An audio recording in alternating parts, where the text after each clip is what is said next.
हम लोगों ने एक्सरसाइज 6.3 के 10 क्वेश्चन को कंप्लीट कर लिया। देखो क्वेश्चन नंबर 11 को देखो, इसके अंदर हमें क्या बोला है। In figure 6.40 E is a point on side C B produced of an isosceles triangle A B C with A B is equal to A C. देखिए एक आइसोसेलेस ट्राइंगल है ये वाला ए बी सी। अब आइसोसेलेस ट्राइंगल में हमें पता होता है आइसोसेलेस ट्राइंगल की हमारी दो साइड जो है एक दूसरे के इक्वल होती है, और जौन सी दो साइड एक दूसरे के इक्वल होगी उनके अपोजिट वाले एंगल भी एक दूसरे के इक्वल होगी। ये मैंने आपको इंट्रोडक्शन वाले पार्ट में ही बताया था। तो देखिए सबसे पहले एक ये हमारा आइसोसेलेस ट्राइंगल हो गया ए बी सी, इसकी ए बी साइड ए सी के इक्वल है, यानी ये वाली ए बी साइड जो है ये वाली इसके ए सी के इक्वल है। इफ आगे हमें क्या बोला है, और देखिए यहाँ पर हमें बोला है is a point on side C B. अब इसकी जो आइसोसेलेस ट्राइंगल की ये सी बी साइड है ना, इसको जो है प्रोड्यूस कर दिया जाता है, यानी इसको जो है बढ़ा दिया जाता है। ये वाली सी बी साइड है, इसको प्रोड्यूस कर दिया जाता है, देखिए यानी बढ़ा दिया जाता है ई पॉइंट तक। ये इस पॉइंट का नाम क्या रख दिया ई। अब आगे देखिए इफ ए डी परपेंडिकुलर है बी सी के, ये ए डी जो है ये परपेंडिकुलर है इस पे बी सी पर, और ई एफ परपेंडिकुलर है, ये देखिए ये ई एफ जो है ये परपेंडिकुलर है ए सी पर। इसके अंदर हमें डायग्राम क्वेश्चन में दिया हुआ है तो हमें नहीं बनाना। तो देखिए परपेंडिकुलर यानी स्ट्रेट लाइन 90 डिग्री का एंगल। अब आप देखिए जब ये ए डी परपेंडिकुलर है तो ये इधर भी 90 डिग्री का एंगल बनाएगा और इधर भी 90 डिग्री का एंगल बनाएगा।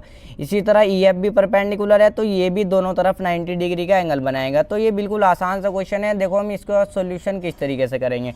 सबसे पहले हमें गिवन क्या है, यहाँ पर देखिए हमें गिवन क्या है, इसके अंदर ए बी जो है हमारा वो किसके इक्वल है, ए सी के इक्वल है। ए बी हमारा ए सी के इक्वल है। अब आइसोसेलेस ट्राइंगल में दो साइड एक दूसरे के इक्वल होगी, और जौन सी दो साइड एक दूसरे के इक्वल होगी उनके अपोजिट वाले एंगल भी एक दूसरे के इक्वल होगी। देखिए ए बी का, देखिए यहाँ पर ये ए बी साइड है, इसका अपोजिट में कौन सा एंगल है, ये वाला है, एंगल सी है, ये वाला एंगल है। तो एंगल सी जो है इक्वल होगा। देखिए ए सी के अपोजिट में कौन सा एंगल है, ए सी साइड ये रही, इसके अपोजिट में कौन सा वाला एंगल है, ये वाला है, एंगल बी। यानी एंगल सी जो होगा वो हमारा एंगल बी के इक्वल होगा, एंगल बी के इक्वल होगा। ये हमारा एंगल सी जो है हमारा एंगल बी के इक्वल हो गया। देखिए अब आप यहाँ पर हमें कौन सा हमें इसके अंदर क्या प्रूव करना है, हमें प्रूव करना है ट्राइंगल ए बी डी जो है ये सिमिलर है ट्राइंगल ई सी एफ के। ये रहा देखिए ई सी एफ, ये वाला ट्राइंगल ए बी डी और ई सी एफ, ये वाला ट्राइंगल। तो देखिए बिल्कुल आसान सा क्वेश्चन है। हम ले लेंगे in triangle A B D, और यहाँ पर आप जो है इसमें रीजन में भी लिखेंगे, यहाँ पर जगह कम है तो मैं नीचे आपको बता दूंगा इसके यहाँ पर रीजन में हमें क्या लिखना है। In triangle A B D and triangle E C F, तो ये वाले हमने ट्राइंगल ले लिए। देखिए कौन कौन से होगा, ए बी डी ये वाले और ई सी एफ ये वाला।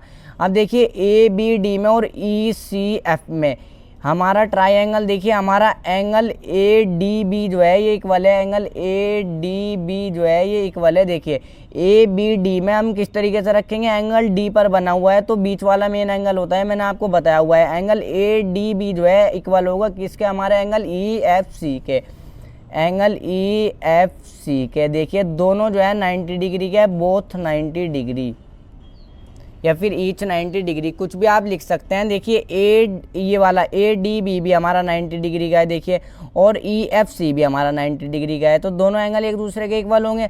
अब आप देखिए एंगल बी जो है हमारा एंगल सी के इक्वल है। ये एक ट्राइंगल है ए बी डी और एक ट्राइंगल है ई एफ सी, नहीं ई सी एफ। तो देखिए ई एफ सी क्या लो, ई सी एफ, तो ये वाला इसके इक्वल होगा। देखिए एंगल बी जो है एंगल सी के इक्वल है, तो एंगल बी जो है हमारा एंगल सी के इक्वल है। और यहाँ पर अब रीजन में मैं आपको बता रहा हूँ क्या लिखना है। यहाँ पर हमें लिखना है एंगल अपोजिट